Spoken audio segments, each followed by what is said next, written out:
The call you just heard was the beginning of a horrific story that unraveled only to break the hearts of its listeners. 32-year-old Crystal Candelario, a single mother from Ohio, made this call. In the early morning of June 16, 2023, Crystal was shaken to her wits when she saw her 16-year-old daughter, Jailyn, unresponsive in her playpen with a compromised appearance. A baby girl who had just turned white with shades of purple was collected by the police along with a possibility of something gruesome residing under the scene. Jailyn had been resisting food and taking only milk according to Crystal, but soon enough had more to its roots. But the mystery unfolding was about to hit investigators and everyone on a level beyond imagination. Unfortunately, this is one of the most tragic and unfortunate cases I've had in my career thus far. When we were first notified of this horrific case, we were all heartbroken. But when we started digging deeper into the investigation, it was beyond horrific. When the Child Fatality Task Force collected Jailyn's body on the morning of June 16, 2023, her playpen was soiled along with traces of urine all over. Her lips were dry and she looked wasted. Crystal claims she saw Jailyn in that state at around 7:20 a.m. that morning when she woke up. The following footage is the raw body cam footage recorded in real time by the Cleveland Child Fatality Homicide Unit. Last night she was crying a lot, and I see one moment when I was take a shower, and she was screaming like, I don't know, probably she get a pain. Okay, maybe. In this morning when I wake up, I took her in the morning for Jailyn wake up, and she wake up. And then when I see her, I see she looks like a really, really dry, like her face was sunken in. Yeah. She looks like a purple. I said, oh my God.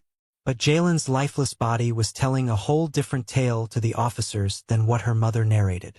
When they began to read between the lines, they'd found one of the neighbors' houses in the locality, which was installed with a Ring doorbell camera. With Sergeant Teresa Gomez and Detective P.J. Powell leading the unit, officers went through some of the footage. Surprisingly, they didn't have to go too far into the footage as in the initial hours. They found an error in Crystal's story.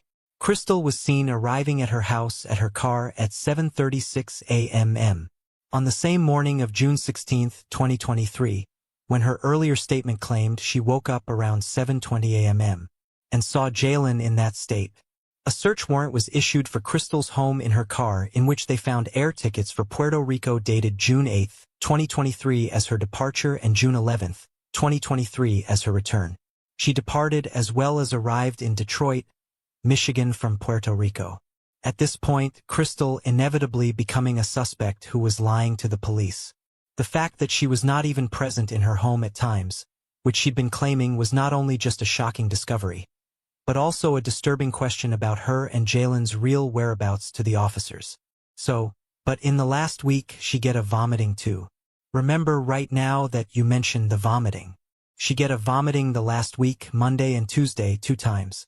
But I was trying controlling because I know I give to her Tylenol or something, for controlling the vomiting. Jailyn was discovered deceased less than 2 hours ago from this point, and this was her mother addressing the police. Crystal's carefree and nonchalant talk about Jailyn had already made the detectives raise doubts about her morals.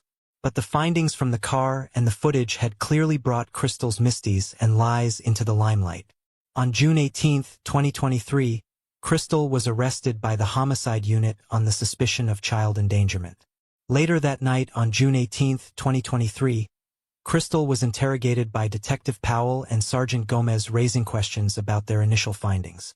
A little was known about this case, yet the revelations coming after this interrogation changed it into something unthinkable for a sane mind. Pay attention to Crystal and how her earlier story goes lost into thin air in this interrogation. By now, Crystal knows that her lies have been caught. Hence, at this point, she tried to give a little something as close as the truth. She agreed that she went to Detroit on Monday, June 11th, which is contrary to her claim of being at home with Jailyn. When talking about whom she met up with in Detroit, she talked about a friend named David. When asked about the reason she went to Detroit, Crystal stated that she went there to work Uber. She was working. Why would you go hold on? Why would you go work Uber at this time? Somehow Crystal kept going back and forth with her language. Being completely capable of speaking and understanding English, she switched to her mother tongue, Spanish in this interrogation, implying she didn't understand a word Detective Powell was saying. Hence, Sergeant Gomez had to translate the conversation. Up to this point, Crystal thought she would outsmart the detectives. But the detectives had a bag filled with evidence which Crystal was completely unaware of. "We have you on video, your car coming home at 7:36 in the morning. What time are we going to see you leaving your house?" Crystal was bound to go silent after this revelation that police had her on the video. She kept conjuring up a plethora of stories for the detectives, but it was high time for the beans to be spilled. The investigating officers had gone through the staggering 648 hours of video footage captured by Ring doorbell surveillance cameras and more cameras in the locality. When they were done, their findings were enough to chill the nerves of anyone. Crystal was absent from Cleveland for not 4, not 5, but 10 whole days straight. She'd left her home on June 6, 2023, in the evening around 5:30 p.m. Later that day on June 6, at around 8:30 p.m., her car was spotted by a license plate camera in Detroit, Michigan. The truth about the heinous nature of this case horrified everyone involved from this point onwards. What had happened in that house on West 97th Street was a peak of tragedy. Jailyn, a baby of a mere 16 of age, was left alone in a house for 10 days lying helpless in her playpen with maybe 1 or 2 bottles of milk lying around. The scene itself is unimaginable, but it was not an imaginary circumstance for Jailyn. She had endured that time alone, fighting the monsters of hunger, thirst, and above all, isolation. Officers discovered some scenes grisly enough to shake the wits were going through 600-plus hours of the video footage. This clip was extracted from June 10, 2023 from around 1 a.m. to midnight. After Crystal left her alone, cries of jail and echoed through the streets after 3 days of being without any food and water. But sadly, this was just the beginning of pain for this baby. Jailyn whimpered and howled in her playpen at the peak of compulsion because after 3 days of being untreated, the strokes of hunger and thirst had turned into pain by now, a pain that's so torturous that can badly weaken and irritate a fully grown person. A 13 to 18-month-old toddler needs to eat every 2 to 3 hours during the day. During 3 days of starvation, the brain gets 20% of energy from ketones, and this number increases to about 60% during prolonged starvation. Sadly, this was not the only torture for the little one. Other than a bottle of milk, Jailyn was out of water for the same number of days. Usually, a person may survive only for 3 days without water, depending on the person's body needs and sheer luck. No one can live more than 5 to 6 days without water.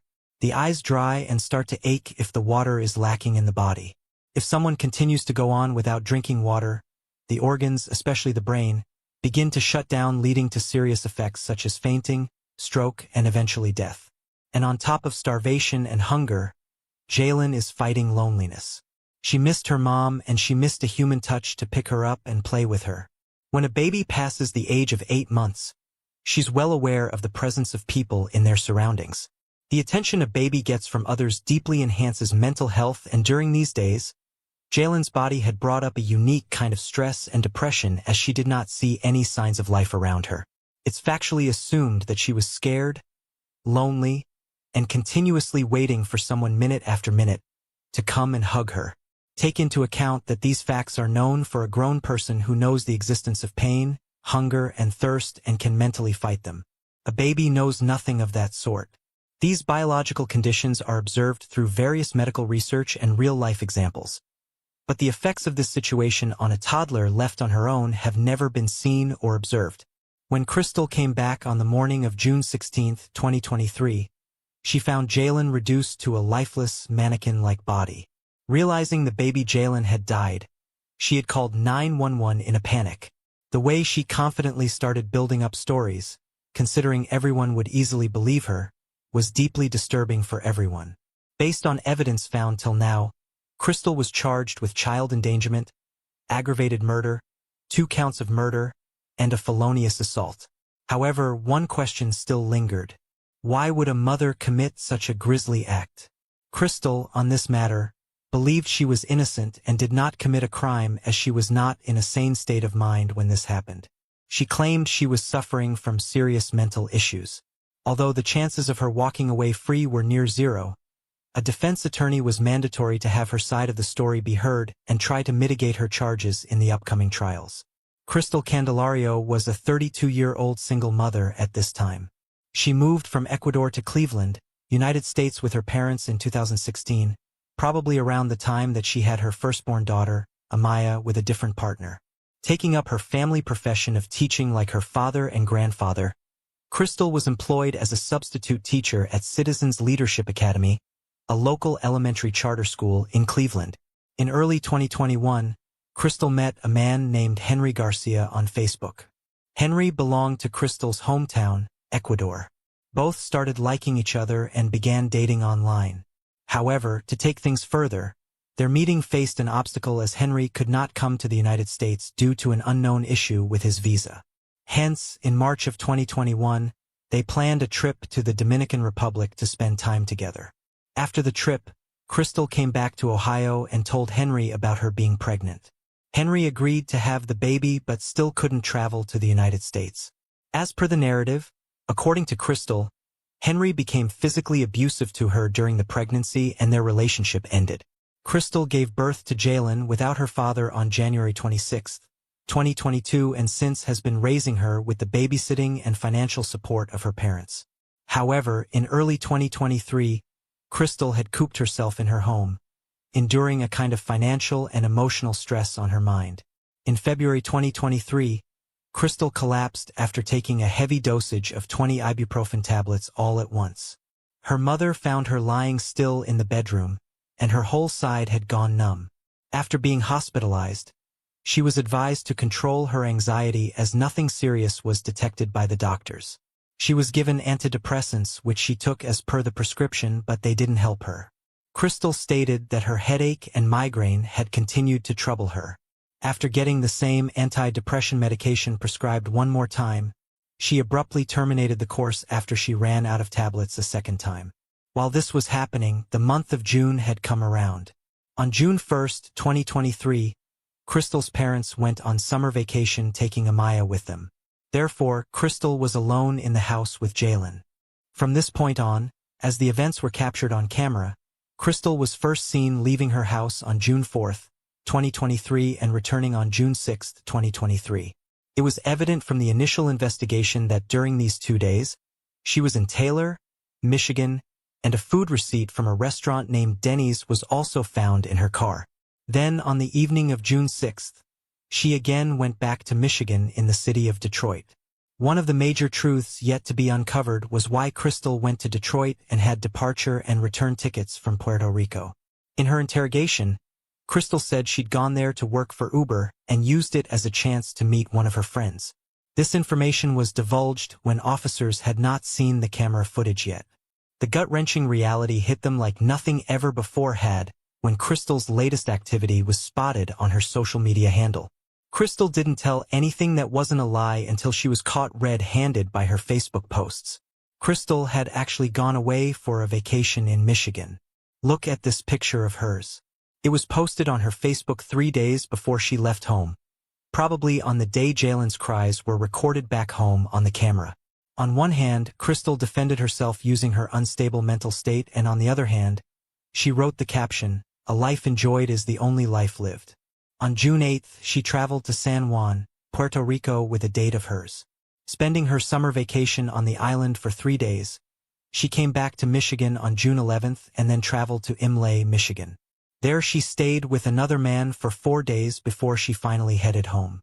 Crystal came back from Michigan on the morning of June 16, exactly 10 days after she left Jailyn alone. The first thing she did after realizing that Jailyn was gone was change her soiled clothes. She dressed her up in fresh clothes and called 911. The finding that Crystal was partying all the time around 1,800 miles away from her toddler baby was unthinkably horrific. On top of that, she had the guts to lie shamelessly in front of the police by cooking up stories about Jailyn resisting to eat food till Monday. During the investigation, while talking to the neighbors, it was also found out that Crystal had left Jailyn alone in the past too with anyone willing to look after her. There was one instance when in August of 2022, Crystal asked a neighbor, Lola, to look after Jailyn for a week. Lola had agreed. It was shocking to find out that Crystal promised to return after a week, but didn't come back for 1.5 months. Lola took care of Jailyn to the point where Jailyn had started calling Lola Mama. None of Crystal's actions showed any symptom of her being mentally unstable to the officers. But the autopsy report of Jailyn did show everything that she went through. Dr. Elizabeth Mooney, a forensic pathologist, performed the autopsy on the female toddler and wrote back the disturbing findings. In an estimate, died approximately 3 days before Crystal arrived on June 16. In medical terms, the manner of her death was homicide as Jailyn died of starvation and dehydration.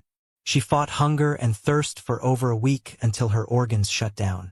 Jailyn weighed 13 pounds at the time of her death, which was 7 pounds less than her normal weight that was measured at a doctor's appointment 2 months earlier. As a result of Jailyn's natural desperation to feed herself, feces were found on her lips and inside her mouth as well. Finally, on February 22, 2024, Crystal pleaded guilty to aggravated murder and child endangerment. The one-day final trial took place on March 18, 2024, with prosecutor Anna Faralia presenting the case. Just so the record is very clear, the state of Ohio has tried repeatedly to contact Jailyn's extended family, and absolutely no one has called the prosecutor's office, has returned a call from the prosecutor's office, has done nothing to acknowledge that Jailyn was even part of their team. So if people come in this morning, it's going to be on the side of Crystal Candelario, because on the part of Jailyn, in addition to Dr. Mooney, who speaks for the dead through autopsy findings, Sergeant Teresa Gomez and Detective TJ Powell are going to speak to you. As you also look behind me, it is law enforcement, whether it be from Cleveland Homicide, from the FBI, from the district, from EMS. These are all the people that participated in this case, and that they are here to be the family for Jailyn Candelario, because her own family did not have the courage to call the prosecutor's office and ask what was going on with their case. They were more concerned with their own daughter. More than a trial, it was a strong and heavy goodbye to Jailyn. Everybody shared their heartfelt emotions about the horrific nature of the case and their anger towards Crystal. The whole of the homicide unit sat in favor of little baby Jailyn. None of the speakers could fight back tears when speaking about Jailyn. I was the lead detective investigator on this case, and I can honestly say, Your Honor, in my 17-year career as a Cleveland police officer, is by far the most horrific case I've ever had to investigate. I've been a detective for 10 years. I wrote a short poem, just something in commemoration of Jailyn's life. J is for the justice that'll be received today. A is for the angel wings she earned on that dreadful day. I is for the incremental repetition build-up of suspense for an innocent bystander's death that clearly makes no sense. L is for the lack of love while alone for 11 days. Y is for a young life that was taken away. N is for a new eternal life Jailyn gained on that day. No child should ever have to die this way. Jailyn's life truly mattered. Unfortunately, she died trying to survive off of her own urine and fecal matter. Crystal's parents had attended the trial in support of their daughter. In a pre-prepared statement, Crystal's mother and father talked about Crystal's difficult phase of life when she had no sane understanding of her actions. In their statement, they requested to treat her actions like that of a mental patient. Defense attorney Smith had tried to mitigate the charges on Crystal, talking about her medication cutoff, which possibly contributed to her decision-making. Judge Brendan Sheehan, after listening to the prosecution and defense, spoke the final verdict before sentencing Crystal Candelario. I sat here, listened, and I'm looking in the back of this courtroom, and I think of Dr. Mooney's statements to me. Sergeant Detective Teresa Gomez and Sergeant or Detective Powell all called this one of the most horrific cases they've ever seen. It stunned people across this world because it defies one of the basic human responsibilities. The bond between a mother and a child is one of the most purest and most sacred bonds between human beings. It's a relationship built on love, trust, and unwavering protection. Yet, in a shocking and betrayal of this fundamental trust, you committed the ultimate act of betrayal. What I heard was the most gruesome death imagined. Miss Candelaria, you know the responsibility of parent. The evidence that I've witnessed here before this court shows that this time you simply chose not to be here because you wanted to have fun. You decided you needed a vacation. You left your baby, Jailyn, trapped in a pack and play without food and water for 10 days. Instead, I see photos of you on a beach while your child was eating her own feces in attempt to survive, but didn't look like you were too concerned about your child. When you got home, you knew enough to start lying.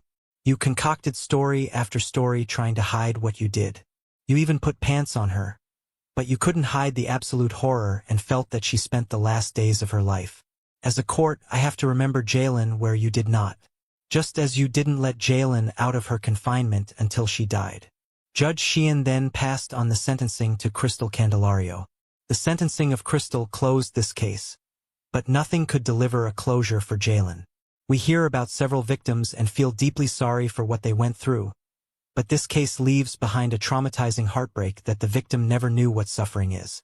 She wasn't angry, she was just hungry. The only thing she was able to feel was a psychological search for her mother. One phone call.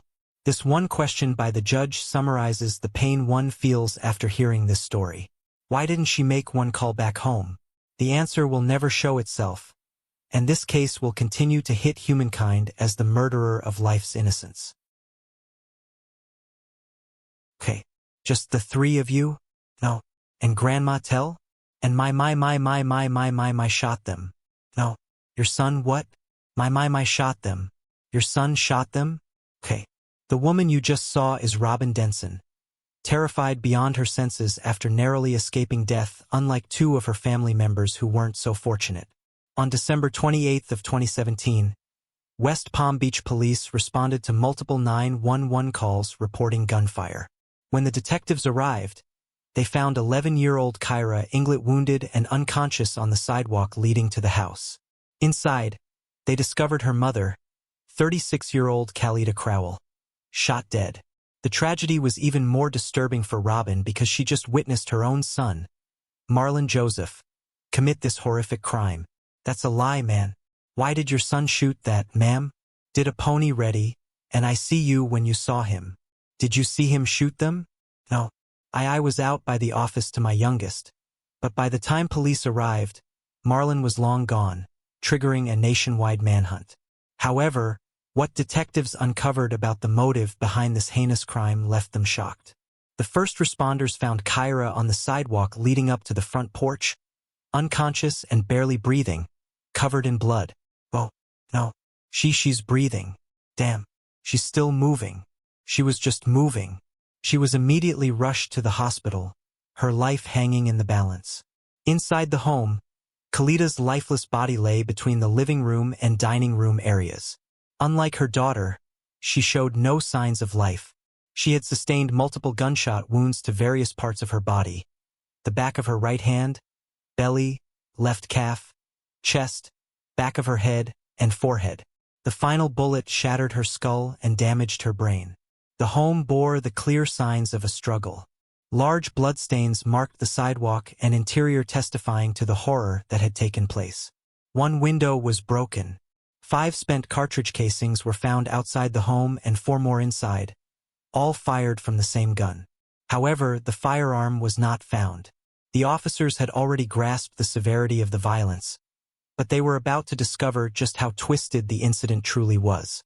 While some officers cordoned off the area and examined the crime scenes, one officer approached Robin Denson. She stood just outside the house, visibly shaken, having just experienced one of the worst days of her life. Why did your son shoot them, ma'am? I was in a pony ready. I see you when you saw. Did you see him shoot them? No. I was out by, so I was to my youngest son. Okay. And you, yeah. I ran. I know if I ran. If I didn't run, he was driving through. He was trying to shoot you all too? I was looking for me. What's he driving? He's driving. He's driving. He's driving. He's driving. He's driving. Bright Toyota Camry? Was anyone else in the car? Dre took a key, but he just left.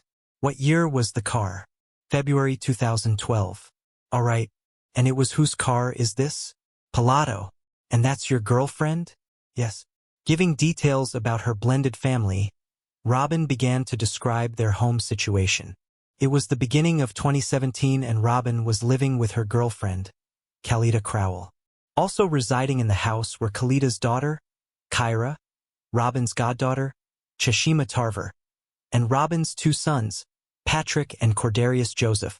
In February 2017, Robin's eldest son, Marlon Joseph, moved in with his own daughter, Kamari Canty. The living situation was far from ideal, but they managed until Marlon began losing his temper. Cairo and Kamari, aged 11 and 8 respectively, often got into typical childhood squabbles. While most saw these as harmless play fights, Marlon took them very seriously and made his displeasure known. Towards the end of 2017, his frustration began to escalate. On December 23, 2017, just 2 days before Christmas, Marlon yelled at his mother, insisting that Kira needed to stop bothering Kamari. He warned that Kira had one more chance before things would not end well for her. And it seemed like that was exactly what happened. But Robin had yet to describe how it all really went down. On the fateful day of December 28, 2017, everything started off as usual. While the adults were away at work, the children had been playing inside the home. At some point, Kamari had asked Kira and Tsushima to sit on her back to relieve some pain. After a while, Kamari became uncomfortable and had asked them to get off, saying they were hurting her. However, Kira struggled to get off Kamari, which had led to another altercation between the two. Frustrated, Kamari had texted her father Marlon to vent her feelings, which enraged him. Meanwhile, Kira also initiated a text conversation from her mother's phone to discuss the incident but accidentally added Marlon instead of Hashima to the message chain. Marlon, thinking Kira's mother Khalida was texting, became even more enraged. It had been the last straw for him. By the time Marlon arrived home, the conflict between the girls had settled and they were playing together. Despite this, Marlon had remained angry and decided to address the issue in his own disturbing manner. Later in the day, Robin was picked up after work by her 2 sons Patrick and Paris, the latter of whom didn't live with them but visited occasionally. They had returned home after doing some grocery shopping. Marlon had initially been acting completely normal, helping to bring in the groceries before retreating to his room to read his Bible. A strange choice given the unthinkable act he was planning to do next. Meanwhile, Kamari, Kira, and Gashima were hanging out on the couch in the living room, while Khalida was occupied folding clothes in another room.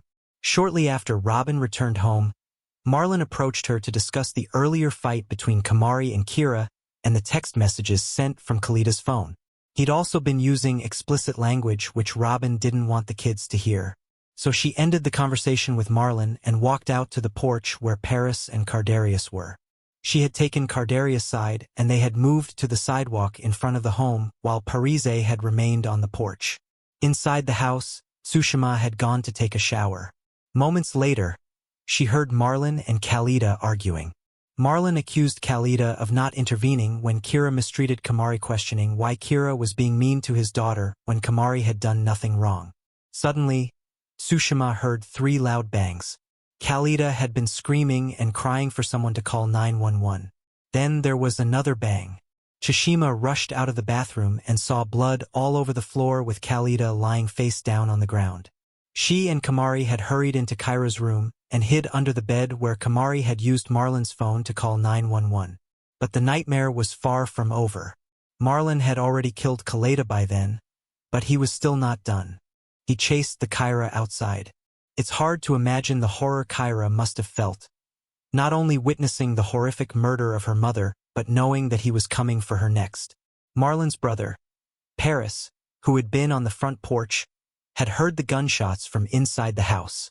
Then he saw Kyra fleeing outside, looking back in terror as Marlon had pursued her with a gun.